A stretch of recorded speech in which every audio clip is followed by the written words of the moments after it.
Tonight on Y News. Thousands of employment opportunities offered to job seekers this Labor Day. Meanwhile, workers across the country protest against unjust labor practices such as contractualization. President Duterte vows to protect the rights of workers in the country as unemployment rate declines based on the latest SWS survey. The lower house vows to prioritize the proposed tax reform and the postponement of barangay polls when session resumes in Congress.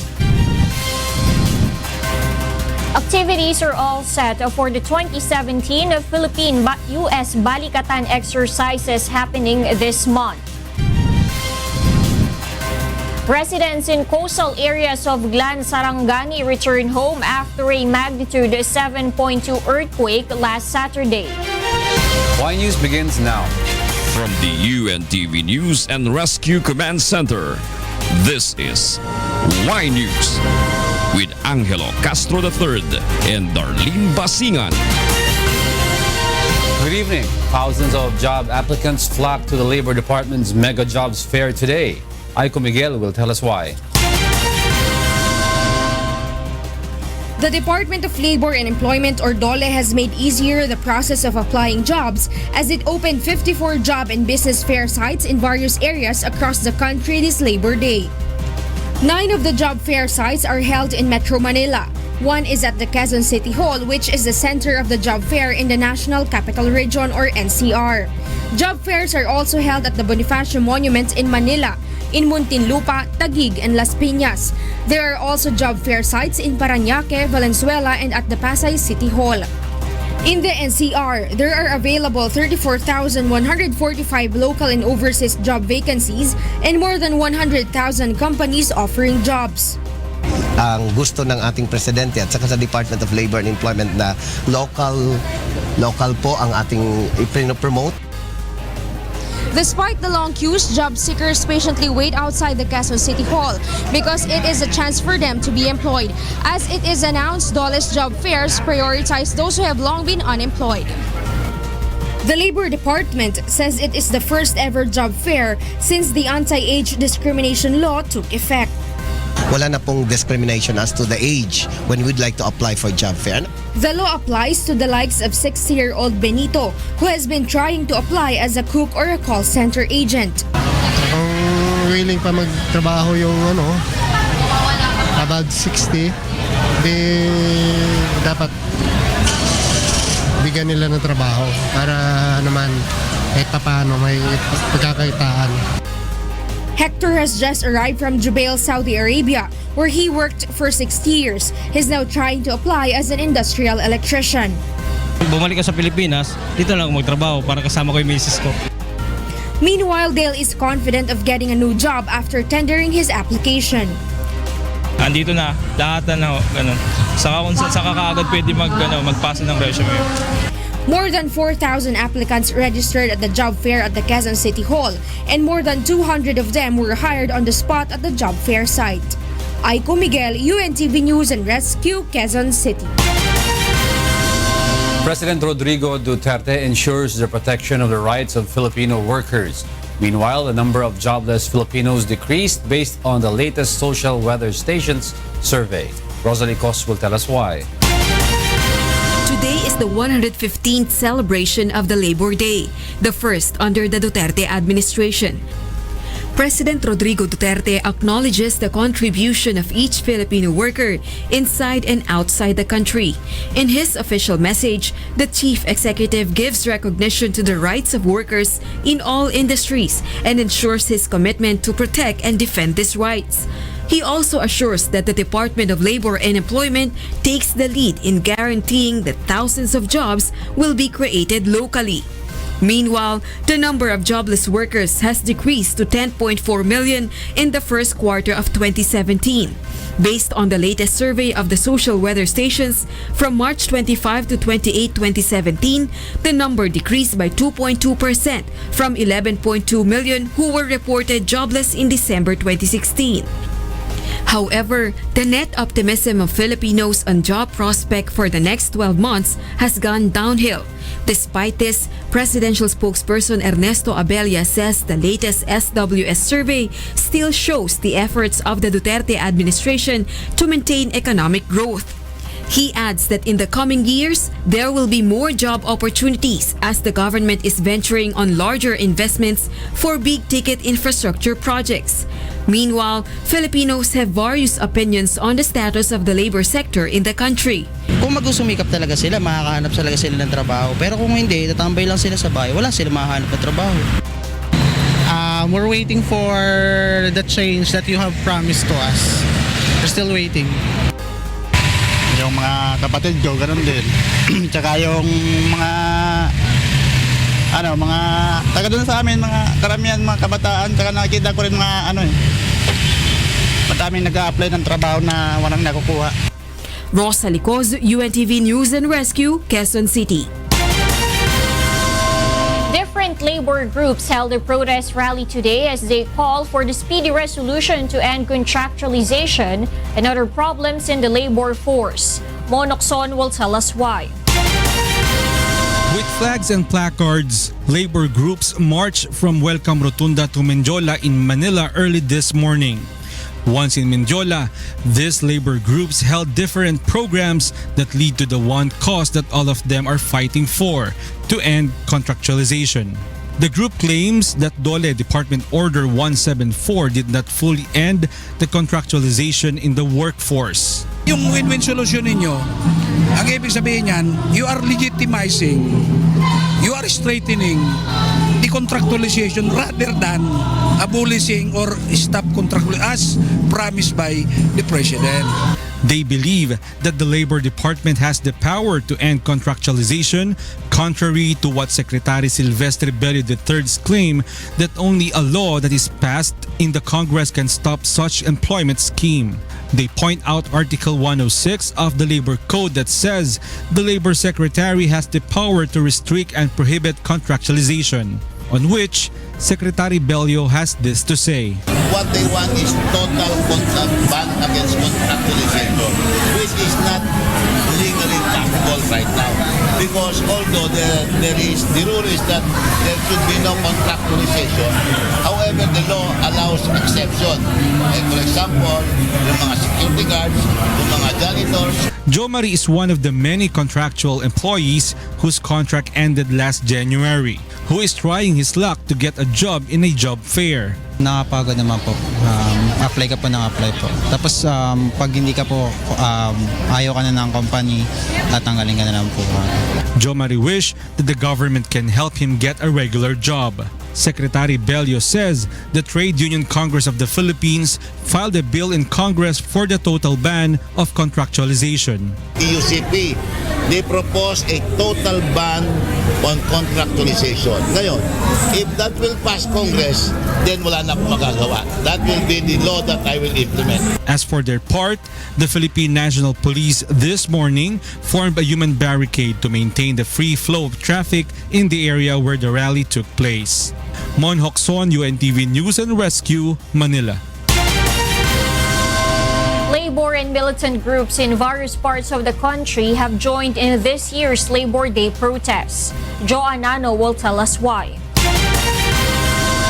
In Cebu, more than 500 workers marched from Fuente Osmeña to Colon Street earlier this morning to unite in the protest held in the country this Labor Day. The demonstrators hope that through their protest, the government will hear their concerns. Signifikante kayo ron nga pa na, aron mapabati nato ngadto sa atong gobyerno kung saan ay kahimtang sa katawhang Pilipino o sa particular sa mga mamumuno. In La Union, more than 100 individuals also participated in a Labor Day rally in front of the City Plaza in San Fernando City. The conduct of the rally, which was heavily guarded, was peaceful. In Baguio City, more than 300 workers from various provinces across the Cordillera brought their own placards and marched along the stretch of the Session Road. Ang objective ng Mayo 1 natin ay yung paniningil, pangunahin.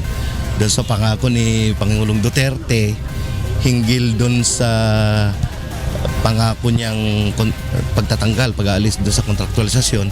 Tapos yung pagtaas ng sweldo ng mga manggagawa, yung kahilingan namin. Ang panawagan natin ay dapat si Pangulong Duterte ay magpalabas siya ng executive order na tupadin niya yung pangako niya na gawin lahat ng mga manggagawa na regular employees. Transport groups also took the opportunity to air their opposition to the planned phase-out of old jeepney units.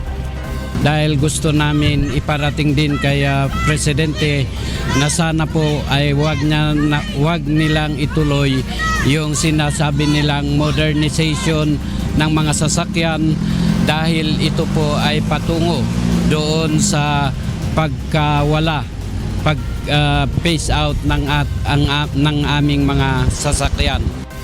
John Nano, UNTV News and Rescue, Philippines.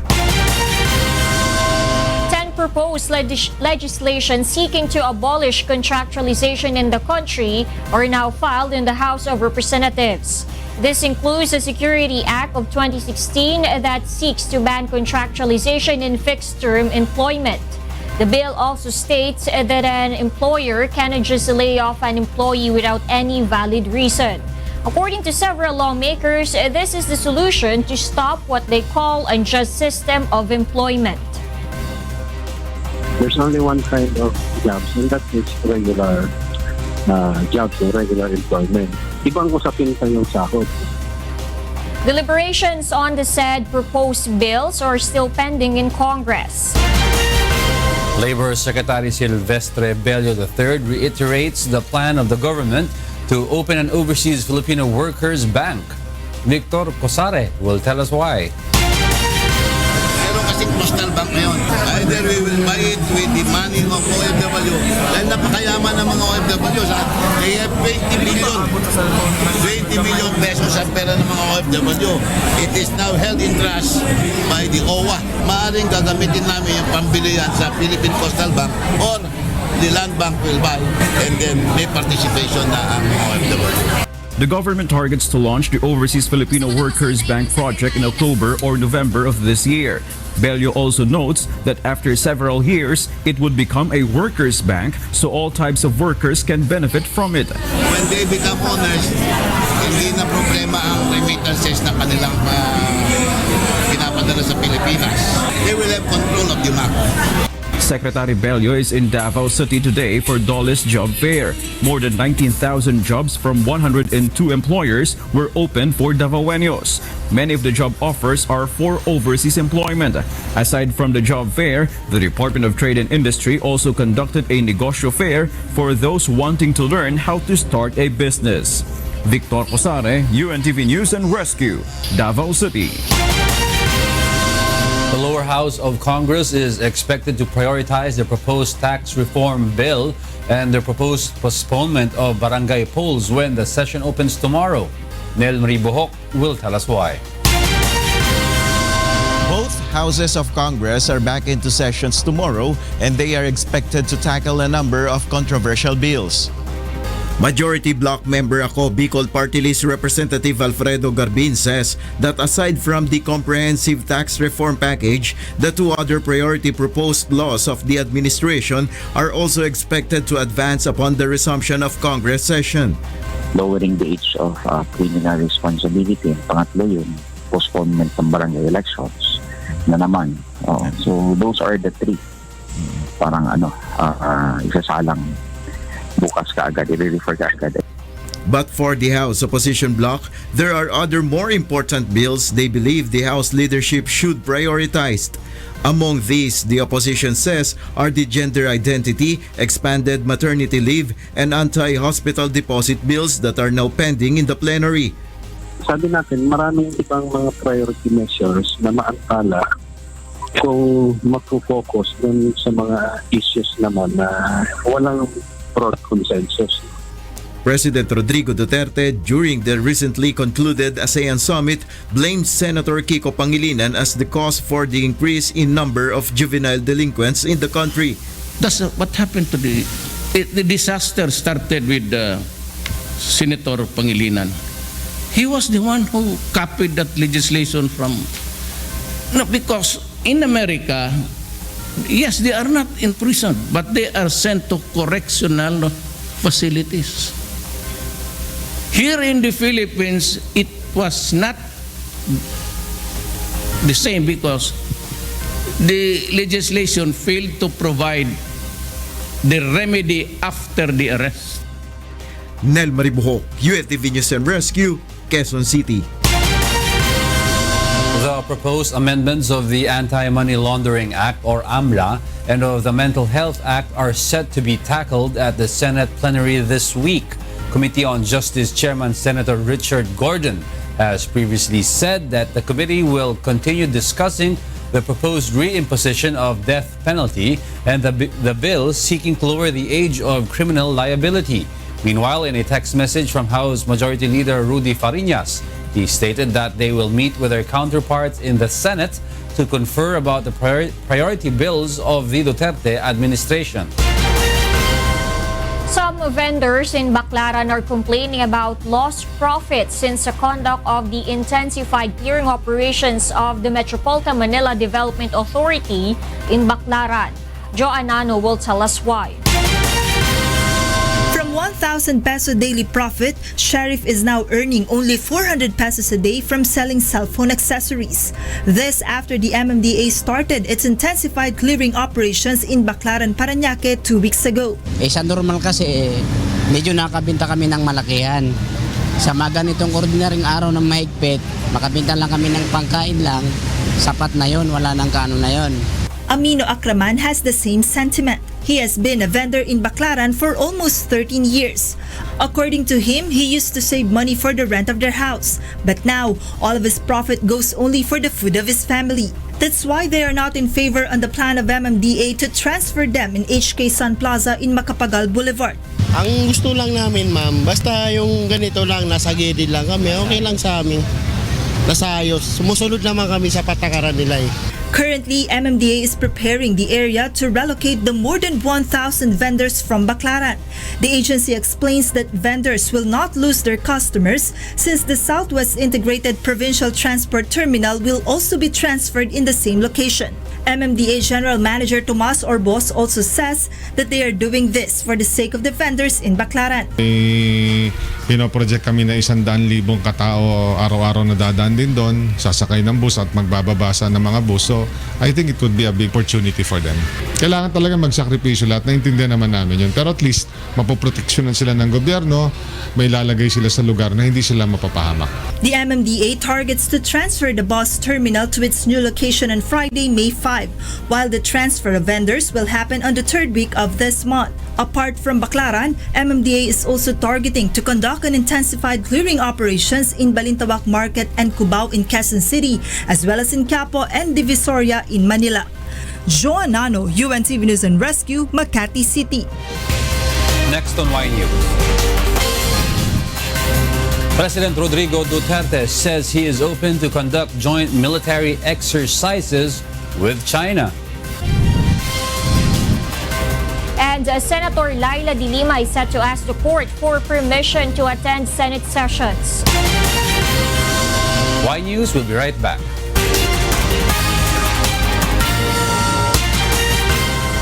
This year's Balikatan exercises between the Philippines and the U.S. military troops will focus on the conduct of resilience activities and disaster response operations. Deb Riveral will tell us why. Various activities will be held in line with the opening of the Philippine-U.S. Balikatan exercises in various areas of Luzon and Visayas. In an opening ceremony of the Combined Joint Civil-Military Operations Task Force earlier at the Central Command Camp Lapu-Lapu, military officials said the military exercises will focus on humanitarian assistance and disaster relief and counter-terrorism operations. This is aimed at providing communities the knowledge they need in times of calamities. We are focused solely on the NCAPs, the health engagements, and the civil affairs, the infrastructure reviews. That's why we have this cooperative health engagement to transfer knowledge and skills on how we should react during emergency situations. The U.S. and Filipino service members will also partner in renovating 5 school campuses and in conducting community medical services. The main venue of the exercises this year will be in Panay, Leyte, and Eastern Samar. The Philippines and U.S. are also set to conduct an operational activity and counter-terrorism training exercises, which will include advanced marksmanship, counter-improvised explosive devices, and maritime interdiction against piracy. The Balikatan exercises will begin on May 8 and will end on May 19. Debra Veral, UNTV News and Rescue, Philippines. President Rodrigo Duterte is open to the possibility of conducting joint military exercises with China.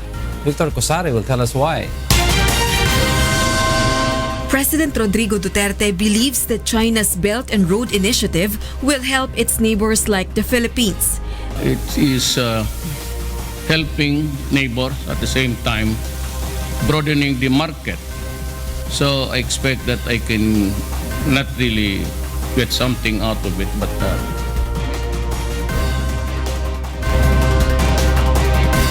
visited this afternoon one of the 3 Chinese warships that are now docked in the Sasa Wharf in Davao City. The president was briefed and was also given a tour on the capability of Changchun, a guided missile destroyer of the Chinese Navy.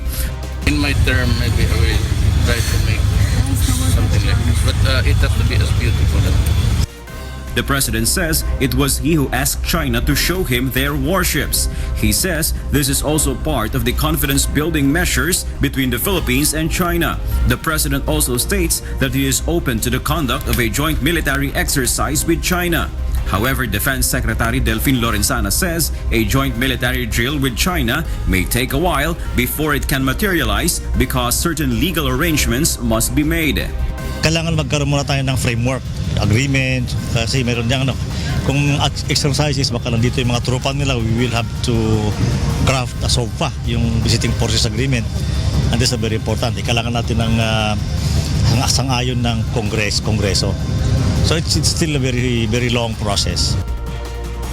Meanwhile, President Duterte says he has not yet given a definite response to the invitation of U.S. President Donald Trump for him to visit the U.S.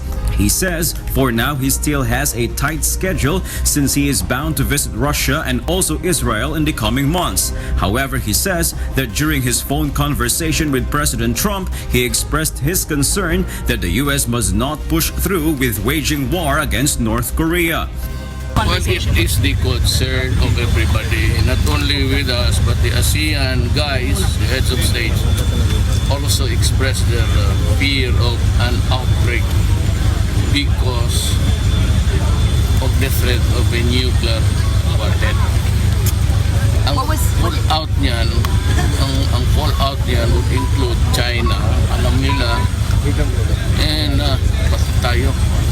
And the Philippines is within striking distance of their missiles. President Duterte says the greatest chance to have America and North Korea enter into a dialogue would be through the intercession of China. Victor Cosare, UNTV News and Rescue, Davao City. President Rodrigo Duterte said on Saturday that China's proposed Belt and Road Initiative is good for Southeast Asia. Rosalie Cos will tell us why. President Rodrigo Duterte believes that China's Belt and Road Initiative will help its neighbors like the Philippines. It is helping neighbors at the same time broadening the market. So I expect that I can not really get something out of it, but maybe more help to develop my country.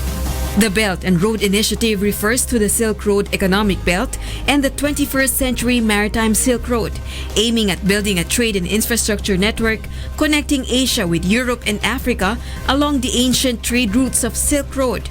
It was proposed by China in 2013. Again, the Philippine president thanked China for the help it is extending to the country. Duterte had earlier said that he is looking forward to his second trip to China this May to attend the Belt and Road Forum for International Cooperation in Beijing. Not wanting to be left out, the Philippines intends to hit the road with China in pursuing its own economic strategy, which focuses on building the country's infrastructure. Rosa Licos, UNTV News and Rescue, Philippines. China believes that the Philippines' occupation in some islands in the West Philippine Sea is illegal. Leslie Longbowen will tell us why. Chinese Ambassador to the Philippines Zhao Jinhua considers illegal the occupation of the Philippines in some islands and land features in the West Philippine Sea, as well as the country's building of structures in the area. This includes Pag-asa Island. We view the occupation by the Philippine side of those islands are illegal. And so the buildings on it are also illegal. However, China is open to peaceful resolution of the issue. Meanwhile, the Department of Foreign Affairs maintains that the islands are part of the Philippine territory and it is part of their mandate to hold activities there. It can be recalled that China protested following National Defense Secretary Delfin Lorenzana's visit to Pag-asa Island recently. The government has already stated its plans to develop the island's facilities.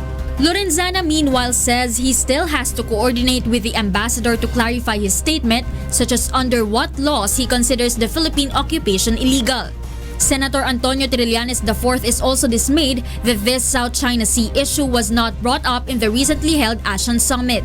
The senator says this was the chance of the country to show its stand in the issue, especially that the Permanent Court of Arbitration has favored the Philippines in 2016.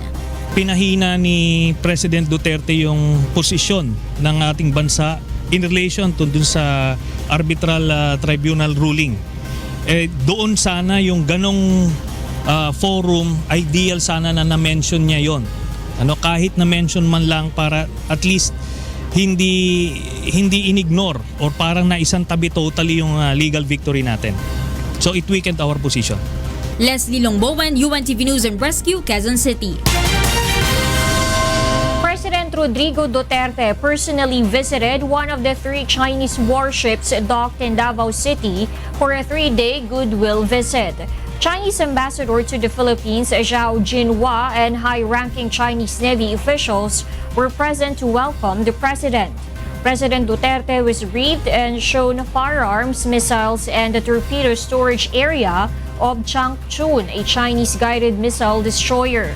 Before the president's ship tour, several Davao City residents were given the chance to enter one of the warships. However, the Chinese crew advised the visitors that taking photos and video inside the warship is prohibited. Senator Laila De Lima will ask the court to allow her to attend Senate sessions, especially deliberations on controversial bills. Grace Casin will tell us why. Senator Laila De Lima has informed her colleagues that she wants to personally attend deliberations and voting of controversial proposals at the Senate. Among these controversial bills are the proposal to revive death penalty, lowering of the criminal age of responsibility, and the postponement of barangay elections. The former Justice Secretary insists that it is her right as an elected senator to attend Senate deliberations. De Lima's legal team is now preparing the documents that will submit to the court. Her allies in the Senate, meanwhile, have expressed support over her plan. Hilingin namin na mapagbigyan si Senator De Lima na makapag-attend ng aming session at ng committee hearing so that she can express her views and participate in the deliberations. Because she is a duly elected senator and therefore she has every right to participate. Senators Franklin Drilon, Kiko Pangilinan, Antonio Trillanes IV, and Riza Hontiveros visited De Lima at the PNP Custodial Center earlier this morning. They discussed the pending legislative agenda of the Senate that would be tackled upon the resumption of the sessions tomorrow. Minority senators confirmed that the lady senator is in good condition upon seeing her in person while inside her detention cell. Sabi niya, nabawas-bawasan ang kanyang stress sa ngayon dahil walang iPad, walang cellphone, walang laptop, so nabawasan yung stress niya. Dumadating daw lang yung stress niya pag nababasa niya yung dyaryo. Grace Casin, UNTV News and Rescue, Camp Crame. Memorial than 300 cadets will enter the Philippine National Police Academy this year. The son of PNP Chief Ronald De La Rosa, Rock De La Rosa, Aiko Miguel, will tell us why. The Philippine National Police Academy is glad of the entrance of Rock into the academy. But still, PNPA Director Randolph Delfin says the school not give special treatment to Rock. We should always be fair to anyone. Ang pangit naman yung iba yung trato natin, yung ibang trato natin. Let us always remember that this is an academy. So pare-parehas lang ang treatment nila. There's no such thing as special treatment. General Delfin says Rock might opt to follow the career path of General De La Rosa as the official of the PNP. Hindi malayo na masusundan niya yung yapak ng father niya kasi ang tatay niya nagsimula rin sa ganito. It can be noted that Rock has been inspired to become part of the police force after being part of Kuya Daniel Razon's movie Isang Araw Ikatlong Yugto. In the said movie, Rock played the role of young General De La Rosa. The new cadets have undergone intense physical activity early today as part of their oath-taking and reception rites of the PNPA Class 2021 in the PNPA in Silang, Cavite. About 350 students enter this year's Bachelor of Science in Public Safety or BSPS Class 2021. The new cadets will undergo 4 processes. These are reception, incorporation, recognition, and graduation. Aiko Miguel, UNTV News and Rescue, Philippines. The situation in Sarangani province has returned to normal after a magnitude 7.2 earthquake hit the province last Saturday. Leslie Longboan will tell us why. Residents living in coastal areas of Glan Sarangani have returned to their homes after evacuating due to fears of tsunami following a strong earthquake in the province last Saturday. The Regional Disaster Risk Reduction Management Office or RDRRMO says residents have already calmed down since yesterday. Wala, okay naman. Okay na. Wala na mga aftershocks. Sa pagkakaroon na sila, nagbalik na.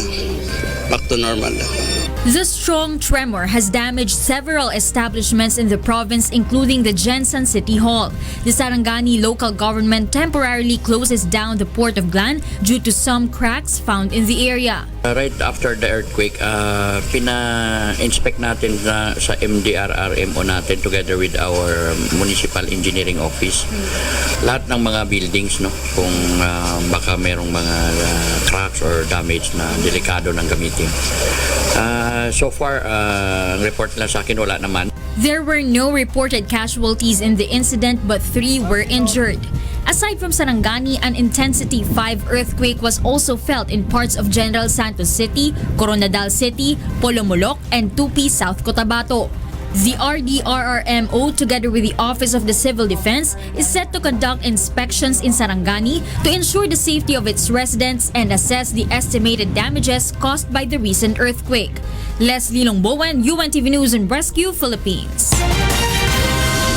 It has been a century since the Davao Trench moved and caused a strong earthquake. But FIVOC said the recent was much stronger. Ray Palay will tell us why. In 1917, the Davao Trench tipped the scale at magnitude 6.4 according to FIVOC. Early morning Saturday, a magnitude 7.2 earthquake hit the same area off the coast of Sarangani, Davao Occidental.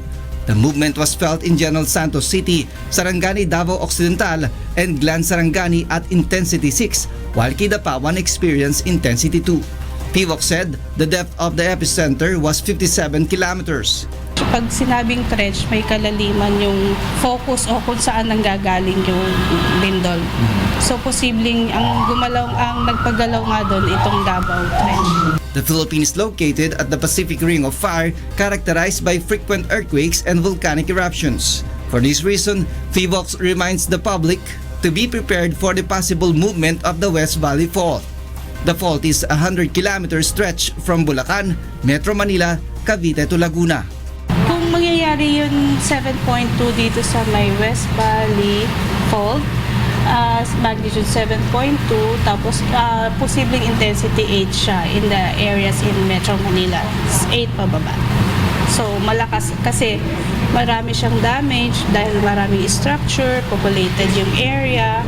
Based on the study of PHL-US in 2013, around 48,000 people could die once a magnitude 7.2 quake hit Metro Manila. Ray Pilayo, UNTV News and Rescue, Quezon City. The Philippine Institute of Volcanology and Seismology or PHIVOLCS Director Renato Solidum Jr. explains the difference between a tsunami advisory and a tsunami warning. This after residents in the shoreline of Sarangani evacuated following a 7.2 magnitude earthquake that hit some parts of the province on Saturday. Solidum says there are 3 bases in issuing a tsunami advisory. Tsunami advisory at bilindol na malakas, pero walang threat ng tsunami, sabihin namin no tsunami threat pag may major earthquake. Pangalawa, may tsunami threat na may sapat na panahon, magbabantay muna tayo kung anong epekto sa karagatan. Yan ang nangyayari kung ang lindol ay napakalayo. Pangatlo, kung malapit ang lindol, pero sa tingin namin hindi tataas ang alon ng mahigit sa metro, magsasabi kami na sea level disturbance, mayroong pagbaba o pag-akyat ng tubig. Pero ang kailangan lang gawin, mga tao hindi magtapisaw o di kaya lumangoy sa beach, no? Stay away from the beach lang. Pero pagdating ng tsunami warning, kailangan mag-evacuate ang ating mga kababayan. A small lack of kindness has developed into a strong bond between the MCGI volunteers and the senior citizens from NTUC Health Facility in Singapore. Mary Jo Maleriado will tell us why. Since 2012, volunteers from MCGI have been visiting the elder care facility here in Singapore. Last Saturday, the elders were overly excited to travel to the new venue of their outdoor activity. This occasion is not the usual elderly gathering but a special one, as the elderly themselves are the one who visited the place of the members, Church of God International. The National Trade Union Congress or NTUC Health Facility says this is in response to the request of the elderly. Member of Church of God International have been with us for more than 4 years. So I think it's a time for us to express our appreciation. That is the reason why we asked to visit them. Volunteers from MCGI prepared programs for them including exercises, arts and crafts, and games. Very challenging, very interesting, and the bags are all very well done, very colorful, and indeed I think the elderly has learned something today. Despite difference in language, the faces of the elderly show the joy and excitement while being taught and entertained by the group. Yes, we have language barrier over here, but it doesn't matter. We feel great to be here, just like a second home to them. And this is the first time we are being invited here, and then she will say she will come back here, and thank you so much for inviting us. In total, there were 30 elderly who took part in the program. No, we feel so honored, and this is something very special because I think even other organizations, they don't do that. So they feel the love and warmth so much, and even though we have language barrier, no problem. Thank you for your generosity, and God bless you. From Singapore, Mary Jo Maleriado for Serbisyong Kasangbahay. Just this evening, President Rodrigo Duterte announced the ratification of International Labor Organization Convention 151, allowing government workers to form a union and negotiate wages and other conditions of employment or enter into a collective bargaining agreement. The said concern was among the labor rights issues brought out during the labor sector's dialogue with the President in February. The President made the announcement as he addresses various labor groups at the Labor Day program at the People's Park in Davao City. The announcement is considered good news for workers on Labor Day today. The Philippine Social Media Awards has recognized various personalities and companies for their effective social media use. Robbie de Guzman will tell us why. Nowadays, the old and young alike are becoming obsessed with social media. Some of them are using it as a tool to showcase their talents and skills. An example is the 8-year-old John Philip Bughao, aka Palang. He is now dubbed a phenomenal internet sensation. Balang's dance video on YouTube, created when he was just 4, already has 200 million views, which made him an awardee in this year's Philippine Social Media Award. At nire-review din natin sa mga, di ba normally sa social media may mga reviews sila doon. Dino-double check din natin kung may bad reviews. Minsan naman may mga tumatawag sa amin, or hindi naman tumatawag, may nag-email message sa amin na don't give this award to this person. We don't believe at once. We check first. The award-giving body also gave recognition to some popular tourist sites and water sports like the scuba diving in Morong, Bataan, which has been recognized as the most outstanding beach resort and hotel. Morong Star is one of the outstanding beach resort and hotel, especially sa kanilang place. Hindi naman may pagkakaila yun kasi tignan mo ang kanilang Facebook page, ang dami nilang likes. Nagbe-base din kasi tayo sa mga likes. We go for likes na organic. Social media can become an effective tool for communication if used properly. With this, the organizers of the event remind the public of the proper and effective use of social networking sites. Kung sa tingin na makakatulong yung mga post nyo sa ibang tao or at least makaka-inspire sa kanila, then go. Pero kung hindi naman, huwag nyo na lang i-post. Robbie De Guzman, UNTV News and Rescue, Philippines. Those are the reasons behind the news, May 1, 2017. I'm Angelo, Castro III. Reasons we delivered to you as they unfold. I'm Darlene, Basingan. Because we need to know, we will always ask why. Thank you for watching. Why News?